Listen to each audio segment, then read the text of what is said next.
Bonjour mes amis, quelques mots pour ceux qui cherchent à vivre l'amour authentique. Pourquoi il est important de se fixer un bon objectif amoureux? Parce qu'un objectif, c'est quelque chose qui nous donne un chemin.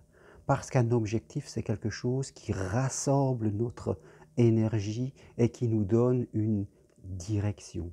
Parce qu'un objectif nous permet de sortir du flou, de sortir de l'ambivalence, du ni oui ni non, de sortir de la vie répétitive de chaque jour dans lequel on a tendance à se perdre. Je ne dis pas que vous allez être à 100% sorti de l'ambivalence, sorti du noir et que vous allez être dans la lumière, mais quand même, quand on se fixe un objectif amoureux, eh bien, la lumière s'allume, elle est quand même omniprésente.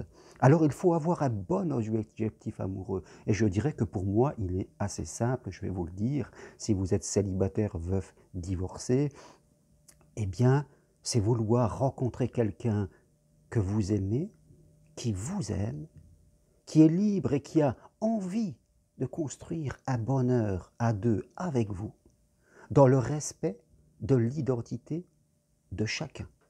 Vous voyez, dans cet objectif-là, il y a tout. C'est rencontrer quelqu'un libre, que vous aimez, qui vous aime, et qui a envie de construire un bonheur à deux avec vous, dans le respect de votre identité, de qui vous êtes, de vos besoins. Et si on fonctionne à deux comme cela, tout va bien. Pas la peine de mettre des critères, de mettre toute une liste de choses qu'on attend. Ça sert à rien. C'est vouloir mettre l'amour dans une boîte. Cet objectif, tel que je vous le dis, il met tout en lumière, il définit tout ce que vous avez besoin. Après, faites confiance à l'amour, je dirais, quelque part. Si vous rencontrez quelqu'un qui n'est pas libre, qui s'intéresse qu'à lui, qui n'a pas envie de s'engager, qui n'a pas l'air de vous aimer plus que ça, mais c'est vous qui avez dépendance affective, là, vous pourrez vous poser des questions. Vous serez hors de cet objectif. Cet objectif, vous devez l'écrire pour vous en rappeler tout le temps.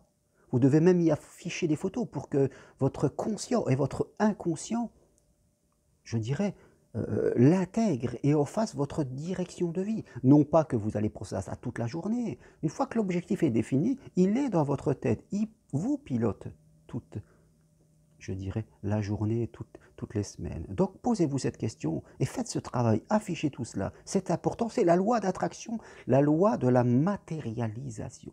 Maintenant, une fois que vous avez défini cet objectif, vous devez répondre à cette question. Qu'est-ce que je vais faire de vraiment différent pour aller vers cet objectif? Il ne suffit pas de le définir. Vous devez aussi participer à sa réalisation. C'est trop facile de demander, dire je demande à l'univers et après je vais dans ma vie, il va arriver comme cela. Non, vous avez une part du chemin.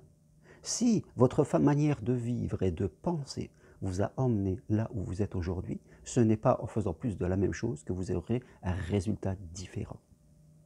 C'est Einstein qui disait déjà cette phrase souvent répétée, mais elle est d'une cruelle réalité.